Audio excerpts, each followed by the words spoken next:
갈라디아서 1장 6절에서 10절까지 같이 읽겠습니다. 그리스도의 은혜로 너희를 부르신 이를 이같이 속히 떠나 다른 복음을 따르는 것을 내가 이상하게 여기노라. 다른 복음은 없나니 다만 어떤 사람들이 너희를 교란하여 그리스도의 복음을 변하게 하려 함이라. 그러나 우리나 혹은 하늘로부터 온 천사라도 우리가 너희에게 전한 복음 외에 다른 복음을 전하면 저주를 받을지어다. 우리가 전에 말하였거니와 내가 지금 다시 말하노니 만일 누구든지 너희가 받은 것 외에 다른 복음을 전하면 저주를 받을지어다. 이제 내가 사람들에게 좋게 하랴, 하나님께 좋게 하랴, 사람들에게 기쁨을 구하랴. 내가 지금까지 사람들의 기쁨을 구하였다면 그리스도의 종이 아니니라. 아멘.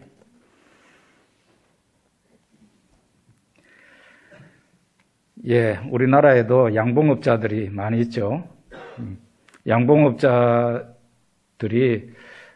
수입이 괜찮은데 가장 어려운 것이 바로 말벌이 찾아와서 양봉을 망쳐버리는 그것이 가장 큰 골치라고 그럽니다. 말벌 한 마리가 벌통에 침입하면 그 한 마리가 그 벌통 안에 있는 벌을 다 죽여버립니다. 그러니까 어쩌든지 이 말벌을 퇴치하는 게 양봉업자의 최대 과제입니다. 그래서 알아보니까 말벌을 퇴치하는 방법을 별별 방법을 다 쓰는데요.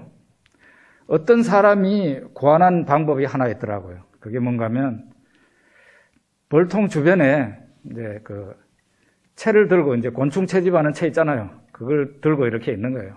이따가 반드시 그 벌통에는 말벌이 오게 돼 있거든요.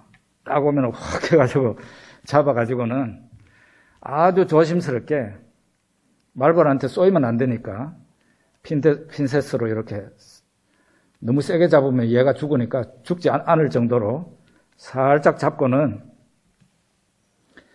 이 말벌의 뒷다리 2개를 잘라냅니다. 잘라내고 그 다음에는 말벌 허리에다가 실을 가지고 이렇게 올가미를 해가지고 살짝 묶어줍니다. 그렇게 해가지고 실이 한 3cm 정도 이렇게 길게 나올 수 있도록 그렇게 해놓습니다. 그렇게 해놓고는 그 실에다가 꿀하고 농약을 바르는 거예요. 그래가지고 얘를 날려보내요. 그러면은 얘가 어디로 날아가겠습니까? 자기 집으로 가겠죠. 말벌이 보통 축구공 같이 생긴 이만한 말벌 집이 있는데 거기에 그 한 녀석이 들어가면 그 집안에 있는 녀석들은 다 죽게 되는 겁니다. 농약을 묻혀온 그 말벌, 자기 가족 때문에 다 죽게 돼요. 이 기독교 교회, 예수님의 교회는 항상 이단과의 싸움이 있어 왔습니다. 어떤 목사님들은 이런 말을 해요. 우리 한국 교회가 문제가 많기 때문에 이렇게 이단이 많이 발생한다. 저는 그것은 너무 성경적인 말도 아니고 사리에 맞지 않은 말이다. 이렇게 생각합니다. 그러면 왜 도대체 갈라디아 사도들이 목회하던 그 시대에 이단이 왜 생긴 겁니까? 그렇게 말을 하면 안 되고 이단은 발생하게 되어 있습니다. 정통 복음을 전해도 사도 바울이 복음을 전한 것처럼 정통 복음을 전해도 그 복음을 받아들이는 사람이 이상하게 받아들이는 그런 사람들은 옛날에도 있었고 지금도 있는 겁니다. 나는 아 하고 말을 하는데 상대방은 하고 받아들입니다. 그렇게 하니까 처음에 전한 그 복음이 변질이 되는 거죠. 중간에서 변질이 되어가지고 왜곡이 됩니다. 그 왜곡된 복음을 또 자기 딴에는 확신을 하고는 다른 사람한테 이 변질된 복음을 전하는 거예요. 마치 농약이 묻어온 그 말벌이 자기 집으로 들어와가지고 온 가족들을 다 죽게 만드는 것처럼 이 변질된 복음, 다른 복음을 받아들인 사람이 자기가 그런 식으로 받아들이는 거죠. 그렇게 해가지고 다른 사람들한테 전하는데 전하는 쪽쪽 이 사람같이 이상한 사람이 되어서 멸망의 길로 가게 되는 겁니다. 우리 6절과 7절을 다시 한번 읽어보겠습니다. 그리스도의 은혜로 너희를 부르신 이를 이같이 속히 떠나 다른 복음을 따르는 것을 내가 이상하게 여기노라. 다른 복음은 없나니 다만 어떤 사람들이 너희를 교란하여 그리스도의 복음을 변하게 하려 함이라. 예수님의 교회가 이제 예수님이 승천하시고 난 뒤에 얼마 되지 않아서 오순절 성령의 역사가 임하게 됩니다.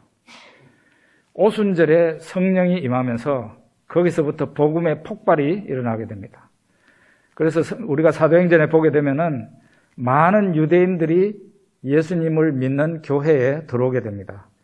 그 가운데는 허다한 제사장들과 바리새인들도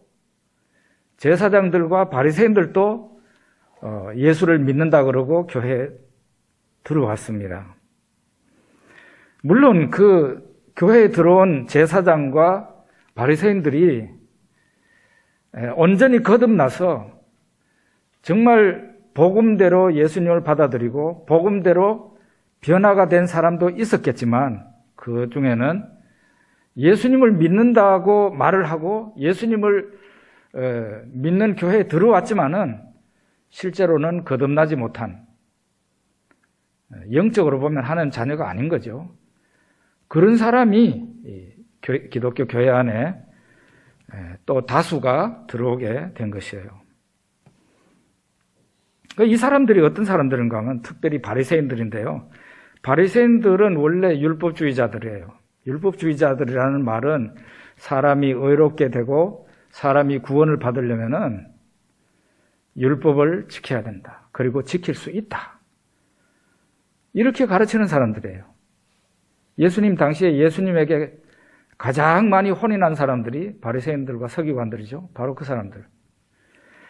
그 사람들 가운데 예수를 믿는 사람들이 생겼다 그러고 그 사람들이 예수를 믿는다 그러고 교회에 많이 들어왔습니다. 물론 그 가운데는 사도 바울도 원래는 바리새인이죠.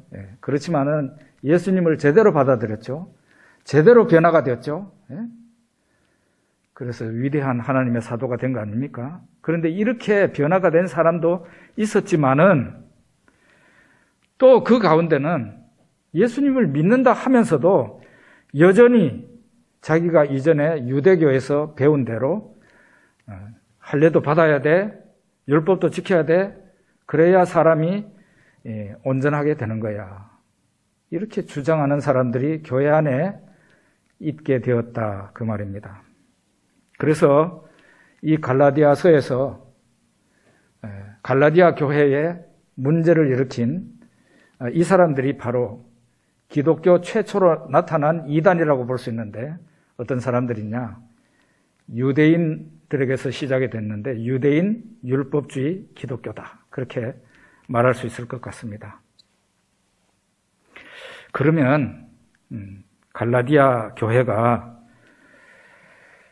어떻게 해서 이 율법주의 기독교라는 이단을 받아들이게 됐는가? 그게 참 궁금하잖아요. 어떻게 해서 갈라디아 교회가 이렇게 이단을 받아들였을까? 다른 복음을 어떻게 해서 받아들였을까? 세 가지 이유가 있겠더라고요. 첫째로는 이 갈라디아 교회는 이단이라는 것을 처음 접한 교회예요. 이단을 처음 접하게 되면 그 사람이 신자든지 교회든지 간에 이단에 대해서 위험성을 잘 모르게 돼 있어요. 예를 들면 마약이 무섭다는 말만 들었지 실제로 마약을 직접 맞닥뜨려 보지 않은 사람들은 그 마약의 위험성을 모른다 그러잖아요. 그런데 마약이 진짜 무섭다 그러거든요. 저 남미나 이런 데서 마약이 많이 통용되는 그런 데서는 아이들 초콜릿 속에다가 사탕 속에다가 마약을 집어넣는다잖아요. 그래 애들한테 준대요. 그러면 애들이 마약이 들어가 있는 그 사탕을 먹게 되면 나중에 반드시 그 아이들이 마약을 찾게 돼 있다는 거예요. 그만큼 마약이 무서운 거예요. 이단이 처음이니까 그 위험성을 몰랐기 때문에 갈라디아 교회가 이단, 다른 복음을 쉽게 받아들인 거죠. 두 번째는 이 갈라디아라는 곳은 지난번에 말씀드린 것처럼 사도 바울이 유대인들에게 그렇게 핍박을 받으면서 복음을 전했던 곳이에요. 그 말은 다른 말로 하면 유대인 강세 지역이에요. 그러니까 이 유대인 강세 지역이니까 유대교 입장에서 기독교를 바라보는 겁니다. 그러니까 이단이 생기게 돼 있어요. 유대교 입장을 가지고 있는 사람이 기독교를 받아들이고 이렇게 하니까 이단이 생길 수 있고 이단이 들어왔을 때 쉽게 받아들일 수 있는 그런 상황이 되는 거죠. 세 번째 이유가 저는 가장 강력한 이유라고 보는데 그게 뭔가 하면 유대인으로서 예수를 믿게 된 유대인 기독교인 입장에서 보면 이방인, 얼마 전까지만 해도 예수 안 믿었던 사람이에요. 유대인들이 이방인들을 보면 생활이 어땠겠어요? 굉장히 문란한 사람들이죠. 문란한 사람들이에요. 윤리 도덕이 없는 사람들이더라고요. 그 사람들이 어느 날 예수님을 믿었어요. 그리고 교회에 들어온 겁니다. 예? 교회에 들어왔어요. 어땠겠습니까? 예수를 믿는다 하지만 유대인 기독교인 입장에서 보면 이 말과 행동이 문란한 사람들이 교회 안에 들어왔어요. 이야, 저것들이 신성한 교회에 들어와서 윤리와 도덕이 없는 그런 교회로 만들어버리는구나. 교회를 망가뜨리는구나. 이렇게 생각하지 않겠어요? 그렇게 생각할 수 있습니다. 그러니까 율법주의 기독교를 행동을 강조하고 행위를 강조하는 율법주의 기독교가 이런 교회에 들어오기가 굉장히 용이해지는 거죠.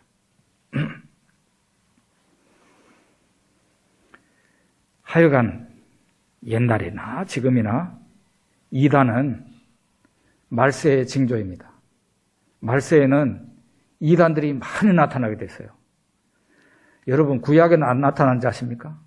구약 성경을 자세히 읽어보십시오. 이스라엘 멸망기에 유다 나라의 멸망기에 거짓 선지자들이 진짜 선지자는 얼마 없고 거짓 선지자들이 엄청 많아요. 그래가지고 그 사람들이 그냥 예레미야가 하는 말을 막 반박하고 그러잖아요. 그러더니 망하잖아요. 멸망기에는 이단이 많이 오게 됐어요. 마태복음 24장에도 보면 예수님이 세상 종말의 때에 거짓 선지자와 적그리스도와 이단이 많이 나타난다 그랬어요. 내가 그리스도다 이렇게 주장하는 사람들이 많이 나타난다는 거죠. 지금 현재 우리나라에도 이단들이 무척 많이 있고요. 여러분 1층에 가면 거기 출입구 가까운 곳에 이 포항 지역에 어떤 이단이 있는지 그 이단의 집회 장소가 어딘지 사진으로 해가지고 다 해놨으니까 여러분 한번 보십시오. 일부 예배 때 온 우리 집사님 한 분이 목사님 포항에 이렇게 이단이 많아요? 그렇습니다. 이단이 진짜 많습니다. 한번 여러분이 보시기를 바랍니다. 근데 이단들이요, 불신자, 예수 안 믿는 사람들한테는 우리가 볼 때는 가만히 놔두고 기독교인을 집중 공략을 해요. 신천지나 여호와의 증인이나 예수 믿는 사람을 집중 공략합니다. 집집마다 그 사람들이 옛날에도 집집마다 방문할 때 보면 문에 교회 표시가 없는 집은 지나가고 교회 표시가 있는 집만 꼭 초인종을 눌러서 전도하려고 그럽니다. 도대체 이것들이 왜 이러는가? 왜 이단들이 기독교인을 집중 공략하는가? 사탄이 시켰다 하면은 그게 맞는 말이지만 그러면 너무 재미가 없잖아요. 그죠?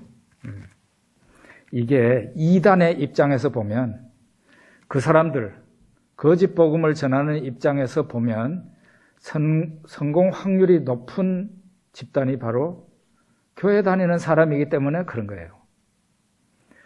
전문적인 낚시꾼들은 낚싯대를 아무데나 이렇게 걸지 않습니다. 포인트다가 갖다가 겁니다. 포인트라는 거는 고기가 잘 잡히는 곳입니다. 그런 데다가 낚싯대를 걸지, 그냥 하루 종일 던져놔봤자 물지 않는 그런 데는 안 가는 거예요. 그러니까 이단들이 왜 기독교인을 집중 공략하느냐? 그거는 그들의 입장에서는 성공 확률이 높기 때문에 그렇게 하는 겁니다. 이단들도 불신자 전도하는 것은 굉장히 어려운 거죠. 종교에 관심이 없는 사람들이에요.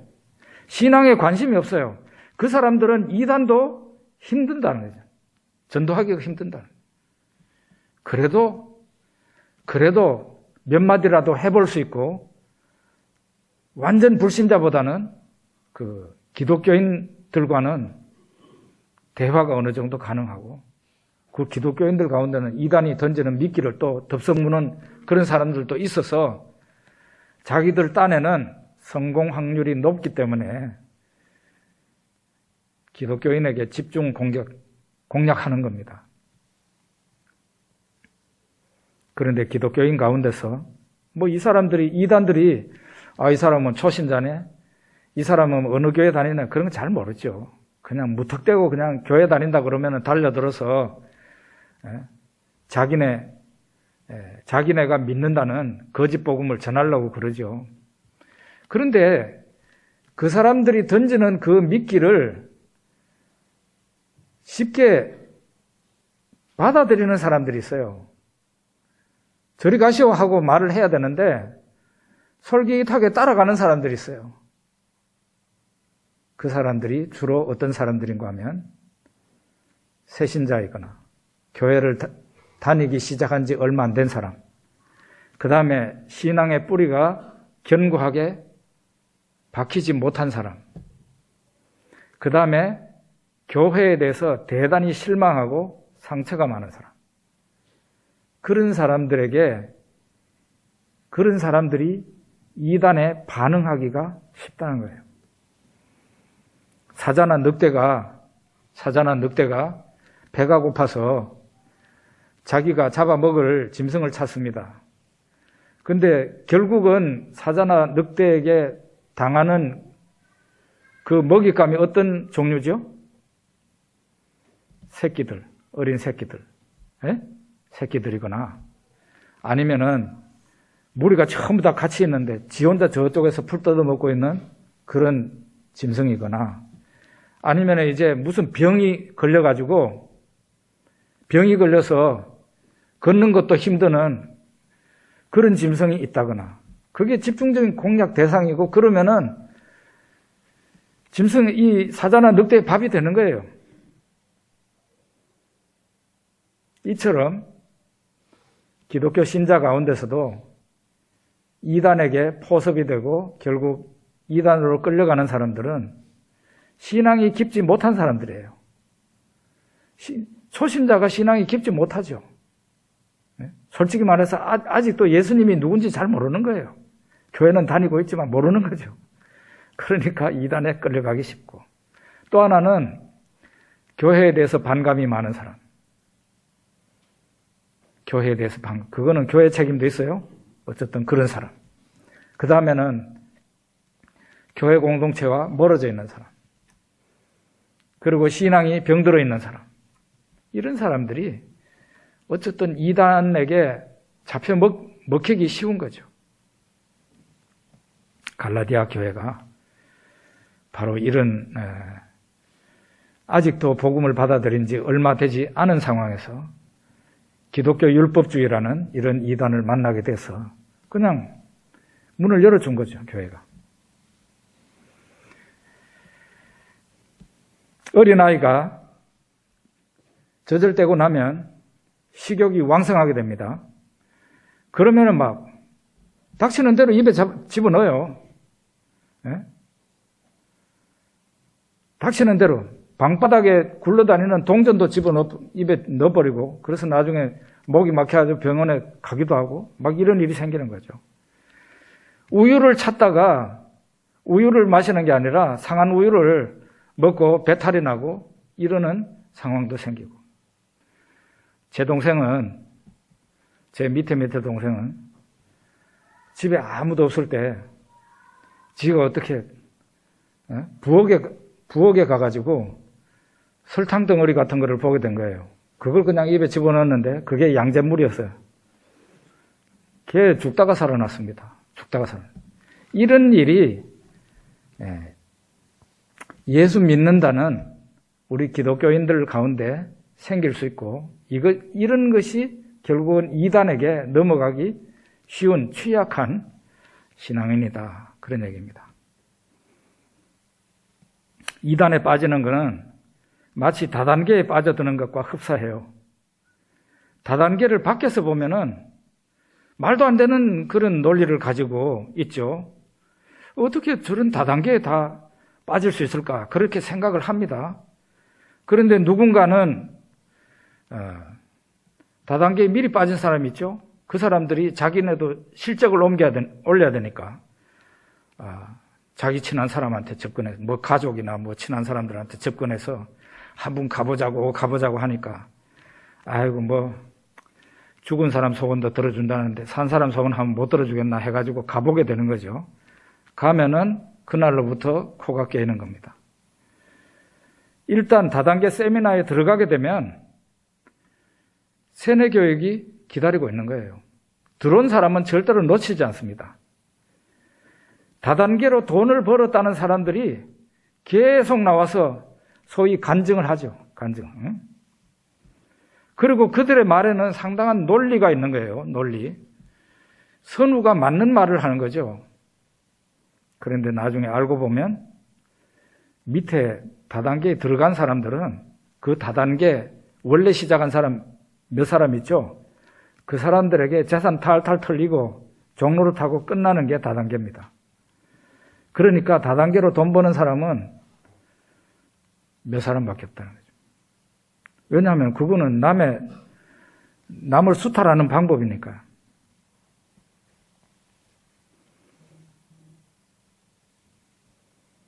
그들의 말대로 하면은 정말 돈이 술술 들어올 것 같아요. 그러니까 며칠 동안 다단계 세미나에 들어갔다가 나오면은 사람이 완전히 바뀌어져서, 야, 이제 내일에 직장 생활 힘들게 할 필요 있나? 이거 잘해가지고 그냥 늙어 죽을 때까지 편안하게 그냥 잠시 일컨 자면서 잘 살 수 있는데, 이렇게 생각하죠. 이단이 바로 이와 같다는 거예요. 이단에게 가면은 교회에서 듣지 못했던 말을 듣게 돼요. 당연하죠. 교회에서 못 들었던 말을, 교회하고는 다르니까 이단 아니겠어요? 못 들었던 말을 듣게 돼요. 그리고 정통교회를 계속 두들겨 패고 비난하는 말을 듣게 돼요. 그리고 어떻게 했습니까? 교회에 평소에 실망했던 사람들은 그런 말을 들으면은 속이 시원하죠. 마치 이런 것과 같아요. 코끼리 코 돌기라는 거 있죠? 게임하는데 코끼리 코 이렇게 해가지고 한 10바퀴 돌고 난 뒤에 저쪽으로 가라고 그러죠. 그러면은 제대로 가는 사람이 없잖아요. 제대로 가는 사람이 없어요. 이단들이 하는 수법이 이런 거예요. 신천지가 요한계시록을 사용을 많이 해서, 그 사람들은 요한계시록이라는 것은 하나의 그 사람들이 사용하는 한 도구에 불과해요. 사람을 돌게 만드는 거죠. 요한계시록을 사용해가지고. 실제로는 이 요한계시록이 알고 보면은 요한계시록이 다른 성경처럼 그래요. 그냥 진리도 그런 거고 그렇게 어려울 것도 없어요.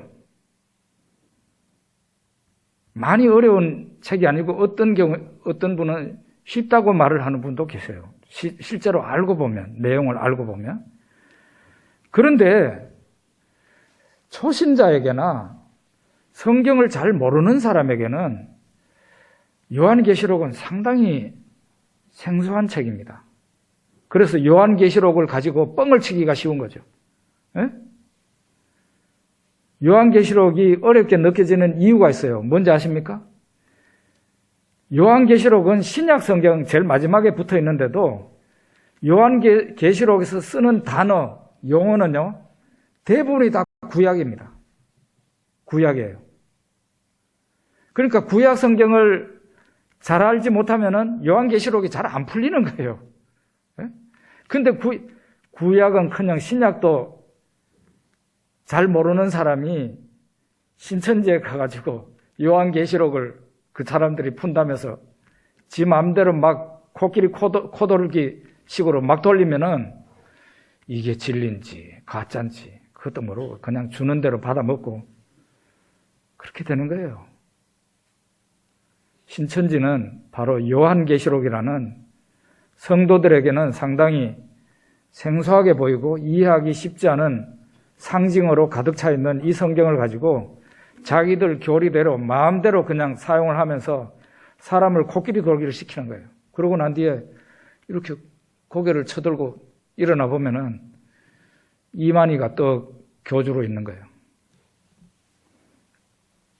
요한계시록에 보면 하나님의 아들 예수님이 백마를 타고 탁 나타나시는 게 성경에 거기 요한계시록에 있습니다.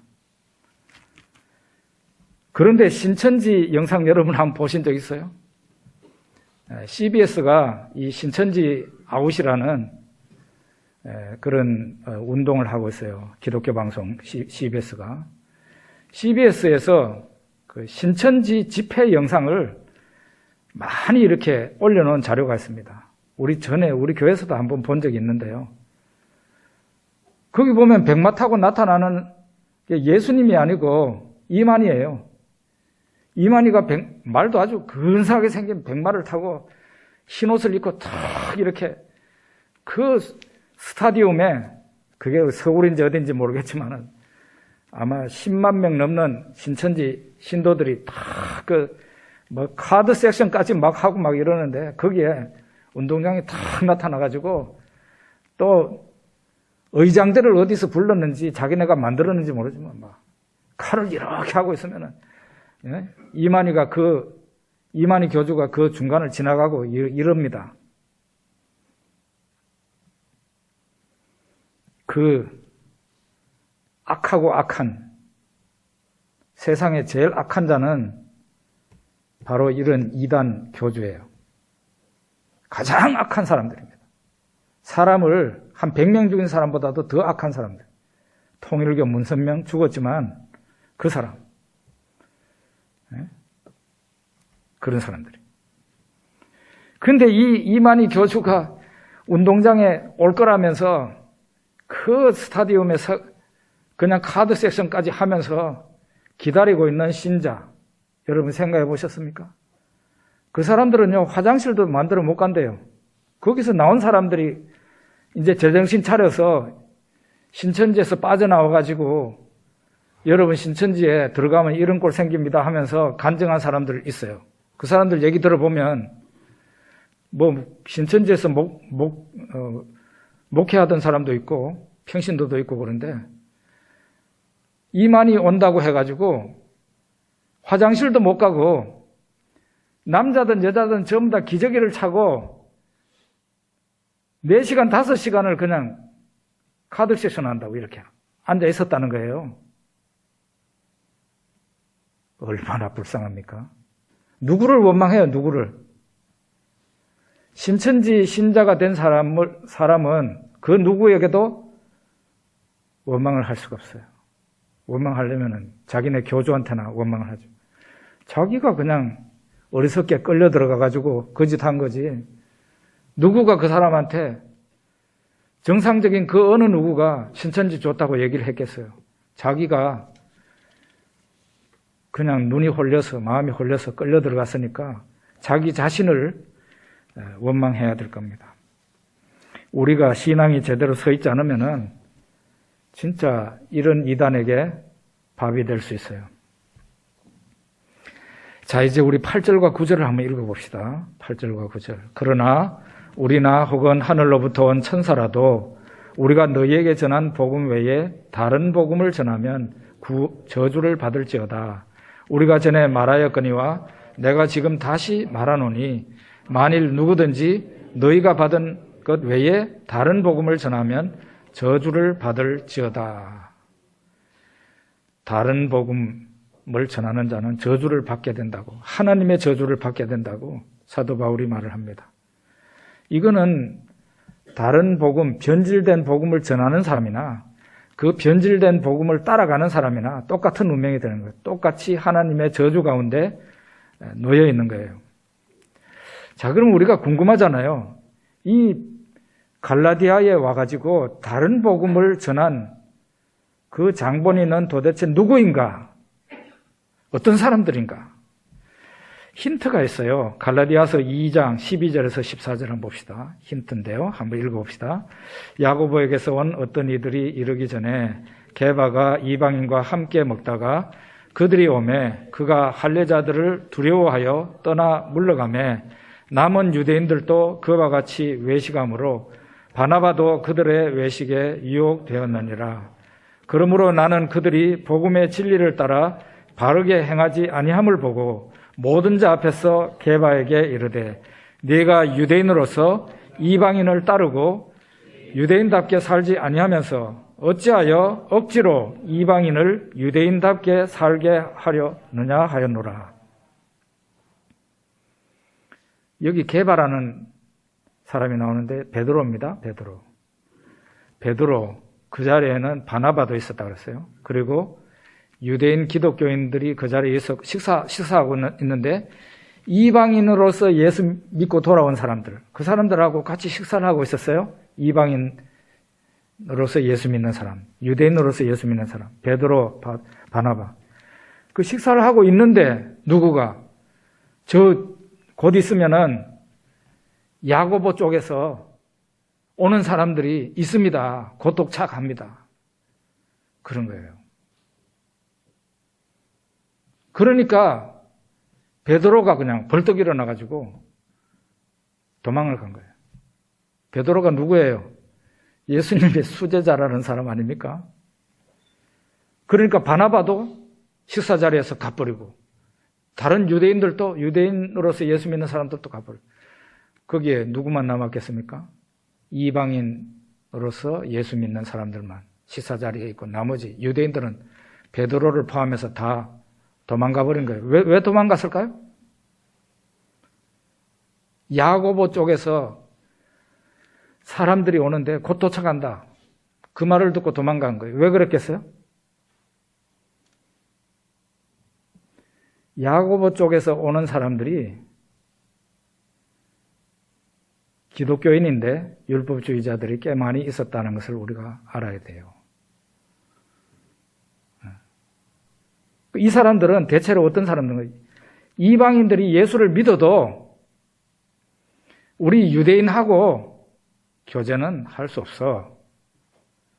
예수를 믿어도 이방인을 형제로 받아들이지 못하는 거죠. 그 말은 다른 말로 하면은 조금만 더 나가게 되면 이방인은 예수를 믿어도 구원을 못 받는 거예요. 바로 이런 사람들이 야고보 주변에 있었다는 겁니다. 여기 보면은 이 야고보는 그럼 어떤 사람이겠어요? 야고보라는, 저도 선교명이 야고보인데 제가 쓰는 야고보 이름이 바로 이 사람이에요. 여주의 인물. 여주의 인물이라고 해야 될지 모르겠는데 예수님의 동생 야고보입니다. 예수님의 동생 야고보. 예수님의 제자 가운데서도 야고보 있었죠. 그 사람들 아니고 예수님의 동생 야고보. 야고보서를 쓴 사람입니다. 야고보서의 저자가 바로 이 야고보예요. 예수님의 동생 야고보예요. 당연히 이 사람은 야고보서를 쓴 사람이고 정통 복음의 노선에 서 있는 사람이에요. 정통 복음의 노선에 서 있는 사람이라니까. 그러니까 야고보서도 썼고 사도행전에 보면 초대 예루살렘 총회가 모이는데 거기에 의장 노릇을 하잖아요. 그 사람은 복음으로 문제가 없어요. 그런데 문제는 그 야고보 주변에 모여있는 사람들 가운데 상당 숫자가 율법주의 기독교를 그런 신앙을 갖고 있는 사람이 제법 있었다. 그런 얘기입니다. 이 사람들이 율법주의 기독교 입장에서 이 이방인하고 베드로하고 막 이렇게 같이 식사를 하고 있어요. 그러면은 굉장히 문제 삼을 수 있는 그런 게 되는 거죠. 그 사람들 입장에서. 당신이 말이야, 유대인으로서 어떻게 이방인하고 교제할 수 있어? 이렇게 해가지고 큰 책망을 받을 것 같으니까 베드로가 겁이 나서 도망간 거예요. 그 사람들 오기 전에. 그러니까 바나바도 도망가고 거기 있는 유대인 기독교 신자들 도망가고 이방인들만 덜렁 남아있었던 거죠. 그걸 나중에 사도 바울이 알고 많은 사람들이 모여있는 가운데서 베드로를 보고 책망을 했다고 그랬어요. 당신이 말이야, 예수 믿는 사람이 어떻게 이방인들을 유대인처럼 만들려고 하느냐 말이야. 예? 사도 베드로가 사도 바울에게 큰 책망을 받았어요. 복음 노선에 똑바로 서라고. 예? 사도 바울이 이런 사람입니다. 예. 그러면은 이 율법주의 기독교, 갈라디아 교회를 복음에서 멀어지게 한 이 사람들은 무엇을 믿었는가? 이 사람들도 율법주의 기독교라니까요. 이 사람들도 예수를 믿어야 된다는 것은 동의해요. 예수를 믿어야 구원받는다. 인정합니다. 그런데 예수를 믿는 것만으로는 온전히 구원을 받을 수 없고 온전히 의인이 될 수는 없다. 예수를 믿는 것만으로는 부족하다는 거예요. 그래서 유대인처럼 할례도 받아야 되고 율법을 준수해야 된다고 가르친 겁니다. 그렇게 자기네가 믿으니까 또 가르친 거죠. 이게 바로 사도 바울이 말하는 하나님의 저주를 받을 수밖에 없는 변질된 복음이라는 거죠. 갈라디아 교인들은 이 다른 복음을 따라간 것입니다. 우리 한국교회에도요, 여러분이 꼭 아셔야 될 것은 우리 한국교회는 지금 가로늦게 구원론에 대한 논쟁이 있습니다. 신학자들 사이에서요. 저는 굉장히 마음 아프게 생각하는 사람인데 이 구원론에 대해서 논쟁이 일어날 때 지금까지 종교개혁, 루터나 칼빈이나 종교개혁의 그 신앙을 한국교회나 우리 모두가 다 받아서 그런 줄 알고 믿고 오직 예수, 오직 믿음 이렇게 주장하고 믿고 그렇게 왔는데 이따금씩 한국교회가 윤리적인 질타를 받을 때가 있어요. 윤리적인 질타를 받을. 목사가 성폭행을 했네. 어느 장로가 돈을 떼먹었네. 이런 소리. 이런 얘기를 들을 때 막 언론에서 떠들잖아요. 그러니까 그런 일이 있게 되면은 먼저 신학자들 사이에서 또 의식 꽤나 있다는 목회자들 사이에서 예수를 믿는다고 다 구원받나? 그러면은 개나 소나 다 구원받겠네? 이런 소리를 하는 거예요. 이게 바로 사형리식으로 예수를 믿고 고백한 사람들의 그 병폐다 이렇게 말을 하는 거죠. 심지어는 한국교회 어느 대단한 신학자는 구원파식 신앙이다 그렇게까지 말을 합니다. 구원파의 신앙하고 완전히 틀리는데 그렇게까지 싸잡아서 오직 믿음으로 구원받는 그 신앙에 대해서 공격을 합니다. 그러니까 이 사람들은 결국은 구원에서 오직 믿음으로만 구원받는다고 하니까 이런 꼴이 나지 않느냐 이 말이에요. 그런 말을 하는 거예요. 그러면서 행위 구원으로 넘어가는 거예요. 믿음만으로는 안 되고 행위가 있어야지. 그러면 벌써 이게 변질된 복음으로 넘어가는 거거든요. 갈라디아서에서 사도 바울은 무엇을 말합니까? 오직 예수 믿는 믿음으로 구원을 받고 사람이 의롭게 되는 것도 오직 예수 그리스도를 믿음으로 사람이 의롭게 되는 거다. 만약에 우리가 율법을 지킴으로 구원을 받을 수도 있고 율법을 지킴으로 의롭게 될 수 있다면 무엇 때문에 하나님의 아들이 십자가에서 죽느냐 이 말이에요.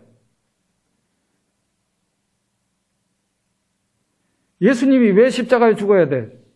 자기가 노력하면 행위로 구원받을 수 있고 의롭다 함을 받을 수 있다면 예수님의 십자가는 그래서 우리를 구원시키는 십자가고 우리를 의롭게 해줄 수 있는, 죄인을 의롭게 해줄 수 있는 십자가라는 거죠. 그걸 말하는 게 갈라디아서입니다. 결국 예수로, 오직 예수로 충분하다. 다른 무엇을 더할 게 없다. 예수를 믿으면 그 사람은 하나님 앞에서 의인이 됩니다. 예수를 믿으면 그 사람은 구원을 받습니다. 예수를 믿는 사람에게 갈라디아서 5장에 보면 성령이 역사하셔서 사람을 바꾸어 놓습니다. 예수를 믿으니까 그 사람에게 성령이 역사하시는 거죠. 다른 복음을 따라가면 그냥 따라가는 걸로 끝나는 게 아니라 그 사람이 하나님과 예수님에게서 멀어지는 거예요. 여러분과 저의 신앙을 똑바로 잘 세워서 평생을 실수 없이 잘 살아가고 마침내 하나님 앞에 칭찬받을 수 있는 그런 믿음이 되어야 되겠습니다. 기도하겠습니다.